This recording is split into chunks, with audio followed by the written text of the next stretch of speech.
Oh my God, this one's a good one. This one's a special one. I recently did a live training session, a live keynote all around the wealth habits, the things that will drive your wealth. Now, we talked about the wealth flatline, how you have to get past the wealth flatline, and then the four wealth drivers matrix, as well as the wealth priority pathway. And so in this episode, we're going to talk about wealth habits. Remember, creating wealth is about your behaviors, your choices, and your habits. So this one is a good one. Enjoy this episode of the Affluent Entrepreneur Show. So good to be here. This is such a good topic, especially given what we're going through in the economy right now. And I think that this is important for us to have this conversation, to be real about it. I kind of changed my presentation based on some things that were going on. But I think that the reality is that although we're talking about wealth habits, and Jenna hit on this perfectly, I want you to just understand something. I'm going to jump to my iPad. I have some frameworks, some tools, some things that I want to get to you. We'll walk through a recipe that I think that will keep you safe during these times as we go through that. But the first thing is this. It's not about the money.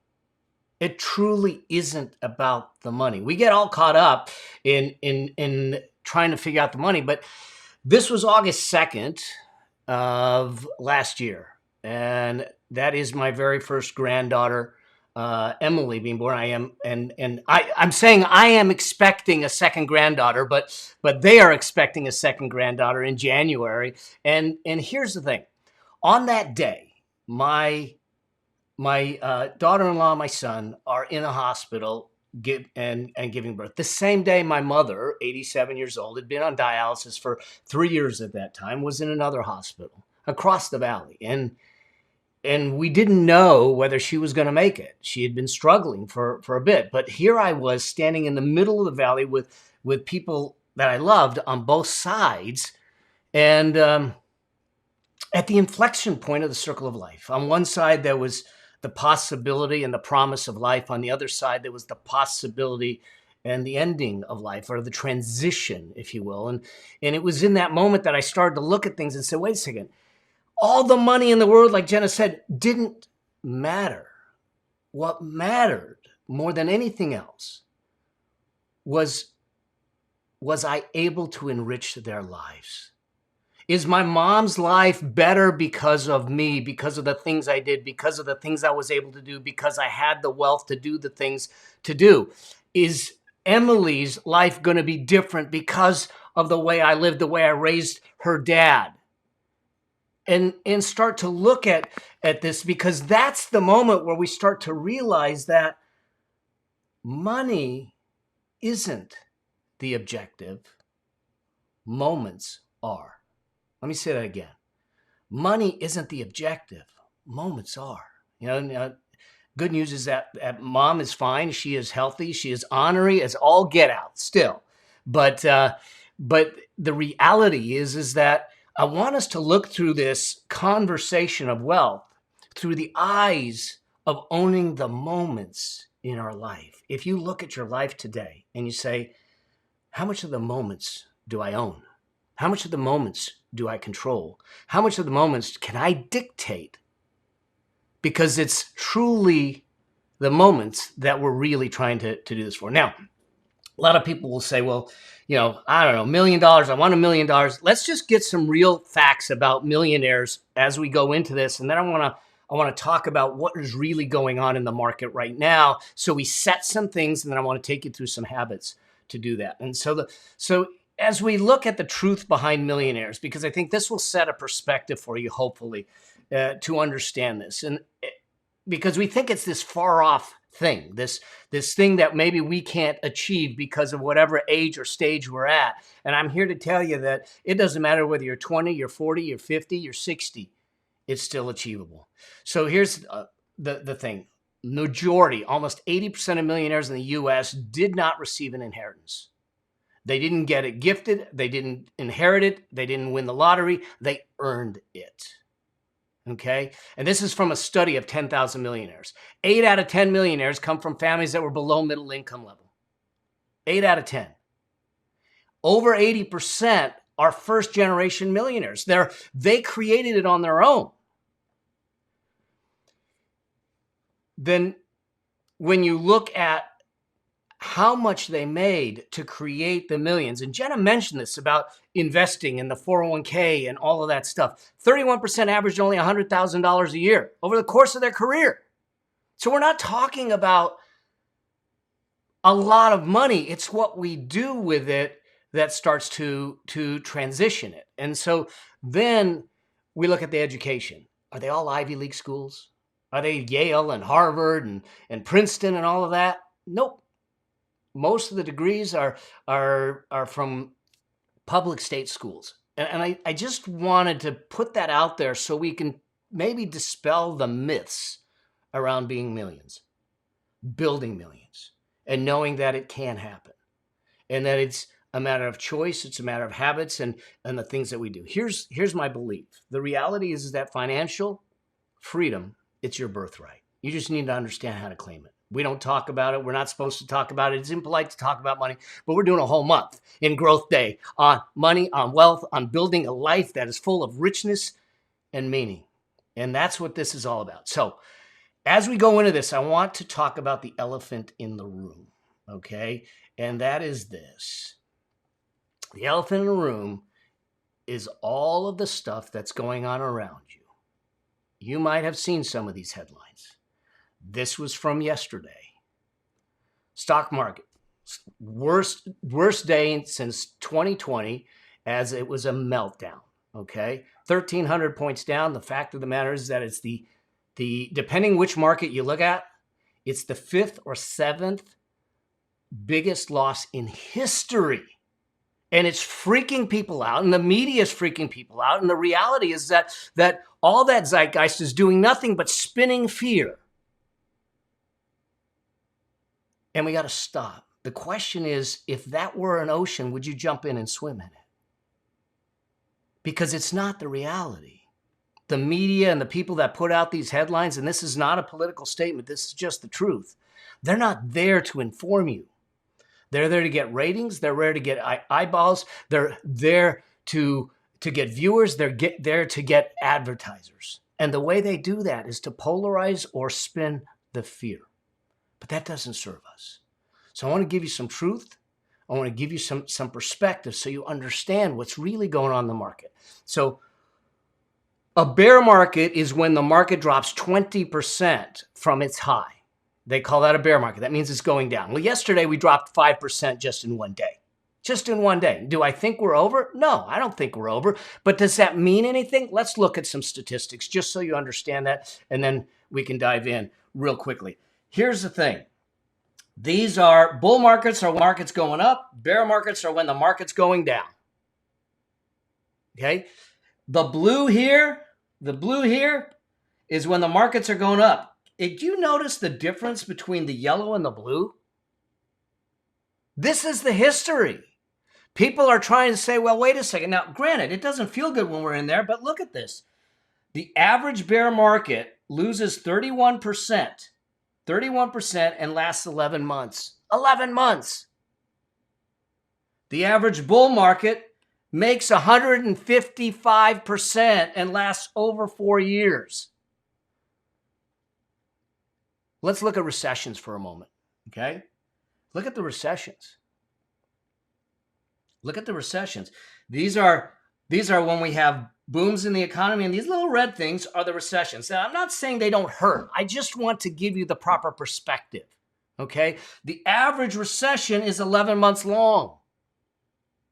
We've been on an 11-year bear run.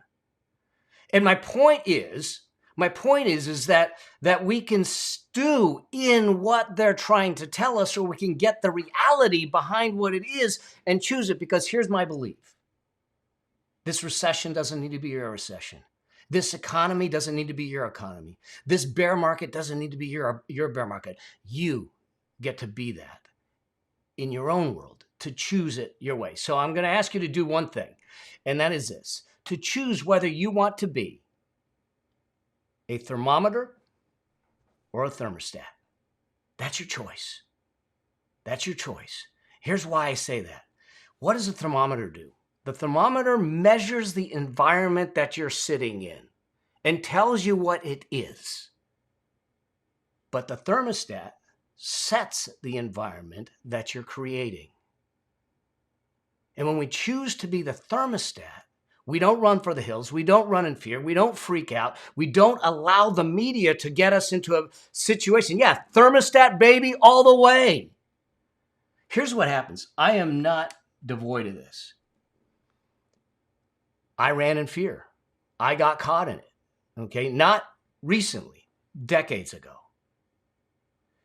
And here's the beautiful thing. When you start to look at, I just had my birthday a week or so ago, turned 61 a week or so ago. My wife doesn't think that I'm a day over 12, the way I act. But here's the beautiful thing.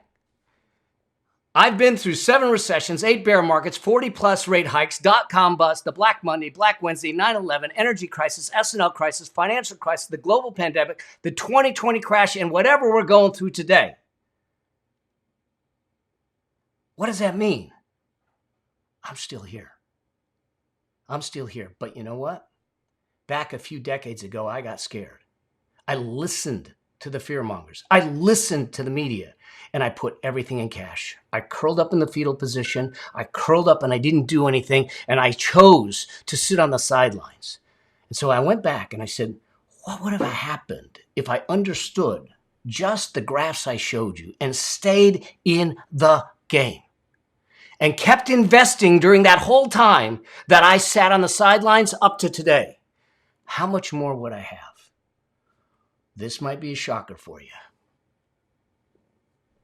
$3,918,723 based on what I was investing in the market returns. If I just stayed the course. But my fear cost me $4 million. My hopes is that lesson doesn't need to cost you $4 million. That you get a chance to take it on the way you want to take it on. So that leads me to the very first habit. And Jenna hit on this in the very last thing she said. Because I will hear people that say, oh, I have an advisor for that. Well, I get it. You might have an advisor for that. But your advisors and your advising team will never love your vision in your life more than you. And so the thing that you need to take on is the ability to say, I will be the captain of that ship. What Jenna did when she put them all on the phone, she said, I'm the captain, but I need you all on deck. I need you all looking in the same way, and I need you all moving forward. And so never do we allow our advisors to take control of our financial future. They are simply there to help us as navigators, as deckhands, to help us make that happen. We have to captain our ship. That means that we need to do the education. We need to understand it. They'll get the details. They'll get all the complex stuff. They'll get all of that. But you will make the educated decisions. When you start to captain the ship, you now have control. You are in the game. Because making money and keeping money is a skill, and all skills are learnable. And so I made this mistake. I parked things with advisors and I lost because they didn't have my best interest at heart. They had conflicts of interest. They had biases. They weren't communicating, all kinds of things. So the first habit is to choose to be the captain of your ship. Wealthy people will always captain the ship. They will have a bunch of advisors around them. I've got a wealth team that we talk to. In fact, I'm flying out to see them all in a few weeks.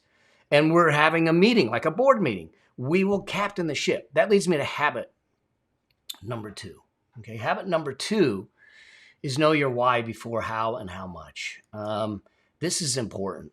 Too often we say, I want to have $1 million, $2 million, $5 million. But we need to understand something. Money is a result, not a purpose. Without the purpose behind the money, if we don't give the money a higher purpose, we don't move towards that higher purpose. And so if it's simply the statistic in the bank account, that becomes a problem. There was a millionaire study done by Harvard, 4,000 millionaires. And they were trying to figure, it was a happiness study. It wasn't a money study. It was a happiness study saying what are the things that made them so happy during their journey of becoming a millionaire? None of them said it was making the money. All of them, though, ranked high on how they made the money. What is the purpose behind it? What is your why behind the money? Because that's important. There's a dear friend of mine, some of you may know, and this is her, Allison J. Prince. She is amazing. She teaches people about e-commerce. She does a great job. She's successful. She's got a great family and all of the things. She called me up one time and she says, "You're probably one of the only people I can have this conversation with." And I said, "What's that?" And she says, "I hit all my numbers." And I said, "Well, that's great." And she goes, I know. I said, "Why do I think that you're not excited?" She goes, "Well, I'm just confused. What do I do next? What do I do now? Do I just increase the numbers? Do I just do something more? What do I do?" And I said, "Oh, let's get back to your why. Why do you want to do this?" And for her, it was to give women the possibility of independence again. For her, it was to allow women in third world countries to see that they could be independent. And so we restructured her business in a way that every time she makes a sale, she gives a microloan to a woman in a third world country. And the beautiful thing is she does it in the name of her client, of her customer. She doesn't do it in her name. So she had a launch just a little while back, and she sends me this text, and it says, "Hey, just wanted to let you know challenge closed last week. Oh my gosh, we killed it. 1,049 people, average value of $1,155. You know what that means? 104,900 goes to charity. That equals 5,245 microloans given out to new families. My heart is so happy." I know today that that number of 5,000 is over 8,000. But what's driving her is meaning. What's driving her is why and purpose. Okay? Leads me to habit number 3. Habit number 3 is know your finish line. What is your finish line? Okay?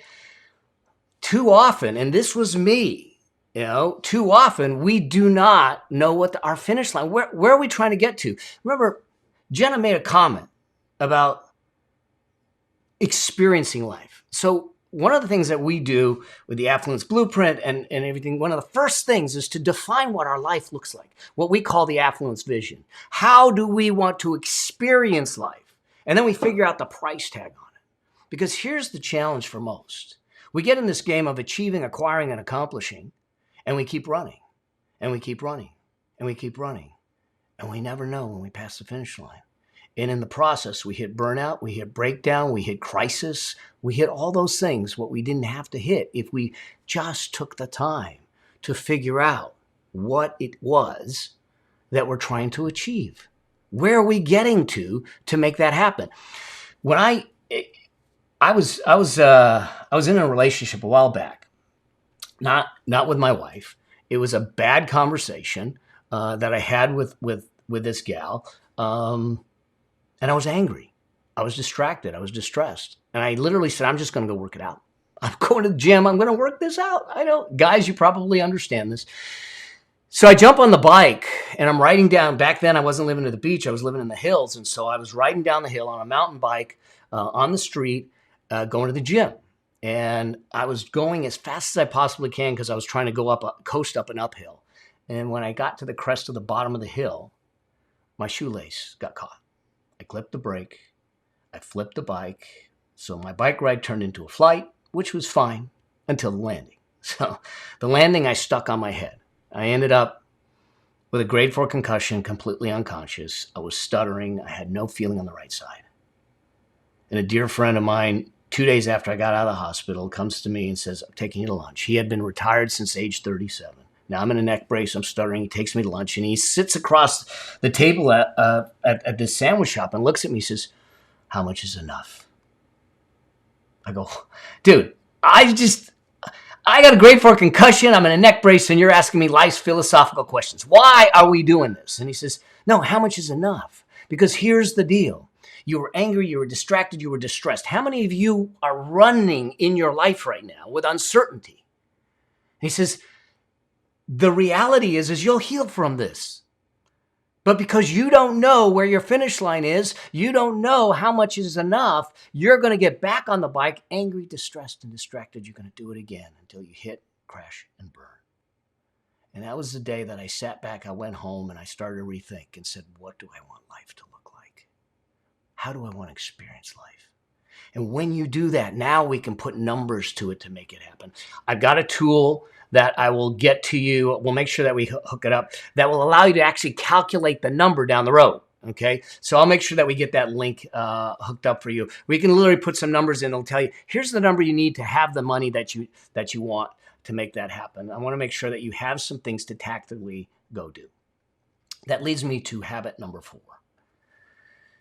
Habit number 4 is to track your money machine growth. This is what people will call your net worth. Okay, this is all the assets you own less all the money you owe, with an adjustment.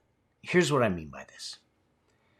All I want to count is, see, what we need to do in order for us to have freedom of our time and our moments, we need to have something that is going to produce cash income for us without us having to run on the treadmill. It can't be tied to our efforts. And so when Jenna was talking about real estate and stocks and investments, that's what we're talking about. Creating a money machine, a portfolio, if you will, that's going to generate the cash to allow you to live. So you don't have to keep running. It's not tied to that. And so in order to do that, we need to track it. That means that we need to tabulate all the assets we have. Now, here's how I want you to define assets. They are those things that can produce cash for you in the future. So they aren't, ladies, they're not the shoes and they're not the wardrobe. Guys, it ain't the technology and it ain't the cars, unless they're collectibles. It is assets like real estate that can produce cash flow, like investments in index funds that can produce cash flow. It is those things that you can live off of down the road. Including, look, my house here is it's a beautiful house right on the beach. It is the worst investment I've ever made from a investment standpoint. Only from that perspective, because it doesn't produce cash flow, it costs me cash flow. If I sold it or I rented it, great. It's now an asset. But I don't look at the house as an asset because it's not there to support my lifestyle, that vision of the lifestyle that I want. It's there to give me pleasure. It's there to allow us to have the kind of life experience that my wife and I want to have, but it isn't there to produce cash flow. So your money machine we need to track is all the assets that you can live off of in the future to be able to live. And if we don't track that, we won't grow that. And so this is why once a quarter, I will sit down and look at my net worth. I actually do it monthly, but my clients will do it once a quarter or at least every 6 months. Where are we? Are we on track? Where do we need to go? What changes do we need to make? All of those things that happen. With that, in order to facilitate that, there's something that you need to do, and that is this. Track where your money flows. This is habit number 5. Track where your money flows. Okay? This is a different take on wants and needs, but really understanding where your money goes. People think that building wealth is complicated. I'm going to walk you through something that I call the 4 wealth drivers matrix. There are only 4 things you need to figure out to drive your wealth, okay? And when you understand the ones you can control, then you can focus on those, and that's it. So here's how this plays out. The 4 wealth drivers matrix looks like this. The first part of this is this. There's 4 things you need to master. I'm hesitating because there's only 3 things you can master because 1 you have no control over. Okay, so let's call it 3 things you can master. The first is your income. How much do you make? Whether you're going to scale your income, you're going to get a side hustle, you're going to create income, we need to focus on income generation, which entrepreneurs are really good at. The second is the savings rate. In actuality, the savings rate is the most important thing. This is how much you save. How much do you put away? So if I make $100 and I'm saving 20%, we're going to put $20 away every single day or every single week or every single month. It is consistent. These two are the most important things. And when we control those, we can control our financial destiny. The third piece is your investment returns. What are we investing in? This is about what assets we're buying: real estate, apartment buildings, oil and gas, ETFs, index funds, your investment returns. And the third piece of this, or the fourth piece of this, which you have no control over, is time. Time. Because so many people will ask me, is it a good time to get in the market? Is it a good time to invest? The best time to invest was a week ago. The next best time is today. Today. We need to start today because that is a behavior that you need to start building on and on. And it doesn't matter whether it's $5. It doesn't matter whether it's $50 or $100. It matters that you're exercising the muscle. Just like Jenna said about the contribution, if you don't give away $10 when you have 100, you won't give away 1,000 when you have 10,000 or 10,000 when you have 100,000. Just the same, if you will not invest $10 when you have $100, you will not invest $100 when you have $1,000. It is a behavior. It is a habit. The reason those millionaires made millions off of $100,000 is because they managed these four things and they created a habit to make it consistent. We just need to do this. And the way you do this is habit number 6. And that is this: to make investing a priority. Here's how most people live their life, okay? They make money. They spend money, especially with the comparison that we see now. And then they invest what's left. They invest what's left.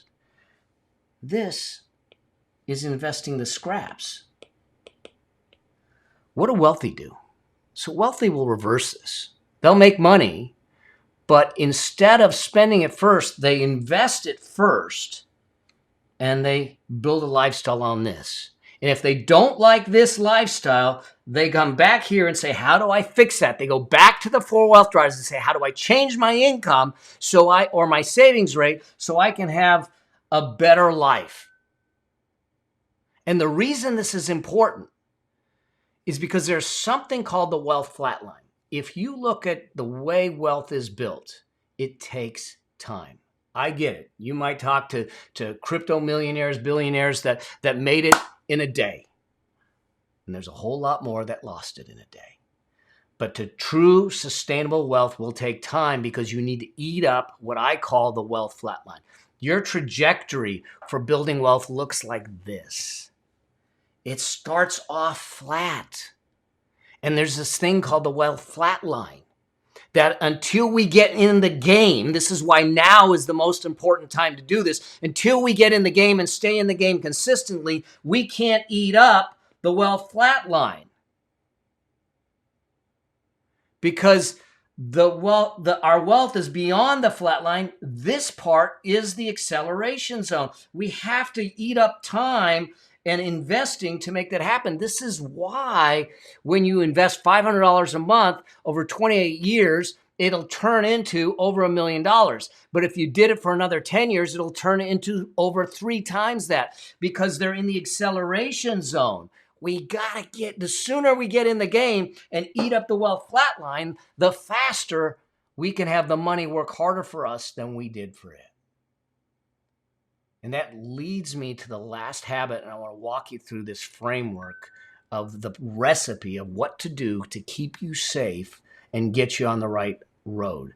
There's a reason that what I'm doing is not telling you to go invest into something, because what investments you make are only as good as the foundation and the framing that you're making investments from. Think about building the house. The finished work on the house is the sexy, beautiful stuff. It's the stuff Everyone likes to look at. That's the investments in your portfolio. But the finish work on the house isn't going to stay for long if the framing and the foundation isn't right. And so it's important that we look at the framing and foundation of your money, mindset, and tactics to make it happen. So what I want you to do is I want you to follow a system. If you don't have a system, I want you to follow this system. We have used it over and over again, and it is how I want you to allocate your cash. It's what we call the wealth priority ladder. Right from the get-go, the very first thing I want you to focus in on is how do I get $1,500 or 1 month's expenses? $1,500 or 1 month's expenses in an account. This is to protect you for the 2 tires that go out for Jenna.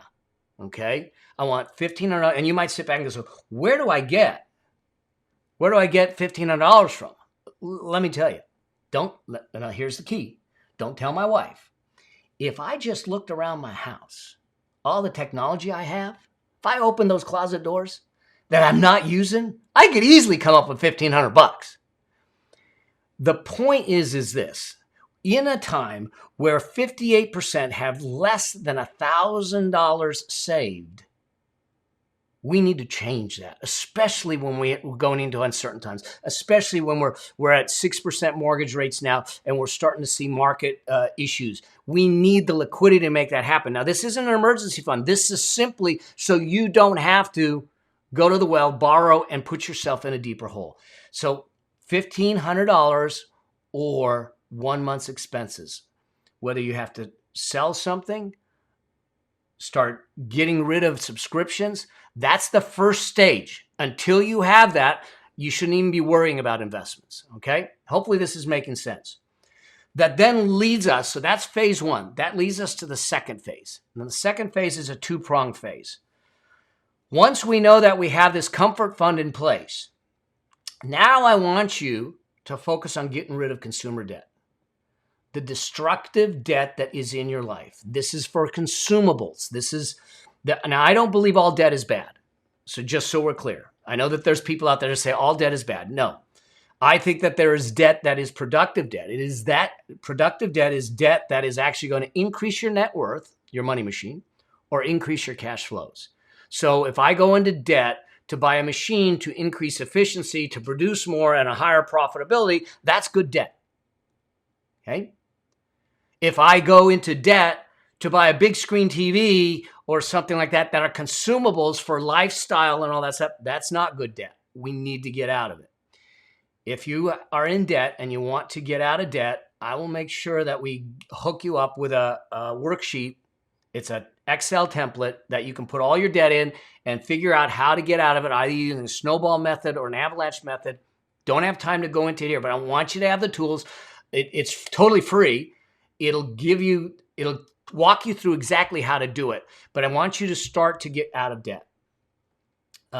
Because we're in a time where interest rates are going to go up. If you're carrying balances, it's just going to get more expensive. Now, there's a second piece of this phase, and that is at the same time, I want you to build a peace of mind fund. This is what some people call the emergency fund. I happen to like the term peace of mind fund because I want it to give me peace of mind. Now, some people will say, get out of debt first, then worry about that later. I think it's a mistake. Your debt management muscle is a muscle group. Your wealth creation muscle is a muscle group. They are not the same muscle groups. They are different habits, they have different behaviors, and they have different mentalities. And if we don't start exercising them at the same time to build them together, maybe it takes you 3, 4, 5 years out of debt. You've not eaten up the wealth flatline zone. By doing it, you waited and you didn't exercise the muscle. If you're only exercising one muscle group, it's like the guy that goes in the gym and only works his upper body. He looks good from the top up, but in shorts, he's kind of odd looking. I want you to build both. So here's what I would do. If you have $500, that you can allocate towards debt and building this peace of mind emergency fund, split it. And you can split it 50-50, 60-40, 250 to the Freedom Fund, 250 to pay down your debt. Yeah, it'll take you longer to pay down debt, but you're exercising both muscles. You're creating both habits at the same time, okay? And you start to eat up the wealth flatline, okay? So this is phase 2 of it, and I would do these together. If you don't have debt, then you're going to put it all towards this. Now, I say 9 to 18 months. I have said that well before the pandemic. I think 3 to 6 months isn't enough. 9 to 18 months. So call it 12. It's going to take a while, but you're going to build it over time. That leads you to phase 3. Phase 3 is where you start to invest and build. Because until we have that security, that safety in a place where we can navigate when things are challenging, we shouldn't be investing, because now we're risking our future because we are living on the edge or we're living on debt. Okay? This is to keep you safe during uncertain times and even in certain times. And you'll see that what I'm saying is 20 to 25% of your income should be invested. Now, what we invest in is a different issue. But at the very beginning, we don't get complicated. At the very beginning, you can go into a broad-based index fund, a low-cost ETF or index fund, something that is a broad market fund. You can go into a target date fund. I talk about these on my podcast and walk you through it, where you can sit back and say, I don't need the money for 20 years, and you get a fund that adjusts for you. The investing isn't the issue. The first piece is that we need to start putting it away. 20 to 25% of your income should be going automatically into a fund or into an account that you can then invest directly. If you don't have it to invest, there's no reason to worry about the investments. Get this in place so then we can worry about what investments are making sense. And so this is the freedom fund that we're talking about. That leads me to then this. A lot of people are asking, should I pay my mortgages off? Listen, if you've got 2.5% mortgages, you're not paying them off right now. Not when they're 6% mortgages right now. Make sure that, but once you know that you're fully funding your investments at 20 to 25%, now we can look at accelerating our pay down on our debt, on our mortgage, okay? Or what you do, or what I do with a lot of my clients is say, instead of paying the debt down, I want the capacity to pay the debt down. So, for instance, I'm not overpaying my mortgage, but I'm putting extra money away every month that I can use for the mortgage. So 5 years down the road, because it's a low interest mortgage, I have the capacity to pay the loan off. I just may not be paying it off right now because opportunities might come up, things might come up. So I want to make sure that I take care of it. So in this phase is when you start to look at building your investments, paying down your properties. And then you go to this other phase. And now this is going to rub some people the wrong way because of what I'm going to say. This is college. Notice that I don't have college down here. I have it up here. At this point, once you have all this working, now you can start looking at how do you fund college for your kids. Not until then. You do not have an obligation to pay for college for your kids. I hear you. I paid for college for my son. But here's what I'm saying. The one thing that is certain, your retirement, your financial future, it's coming for you. It's coming for you. Whether your kid's going to go to college, what college they're going to go to, whether they're going to finish college is an unknown. It's an uncertainty. So I want you to fund your certainties first, and then we'll fund the uncertainty. Then we can talk about it. But once you know that you're fully funding your future, so you don't end up in your kid's basement saying, because I can't take care of myself because I paid for your college, then we can fund the college. And in the process, just like Jenna was saying, you get your kids involved in the responsibility for qualifying for college, not student loans, but for grants, for scholarships, where they understand if they want to make something or do something, they need to earn something. We don't transfer assets to kids without transferring skill sets. That's the only time that we start to fund college. And that leads me to the last piece of this, because now we have everything taken care of. Emergency fund, debt gone, mortgages getting paid down, investments going, we're building it. We've got the college fund funded. And the last step of this is this affluent stage. This is living the experience, and the rich life, giving generously, leaving legacy wealth, creating generational wealth to make it happen.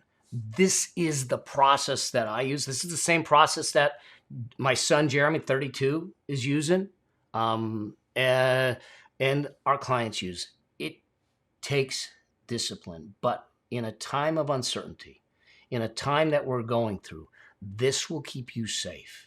This will build a foundation. I'm not saying it's going to be easy because you might have to change some habits. I'm not saying that it's going to be easy because you might have to earn some more income or cut some expenses, but I am saying it will be worth it.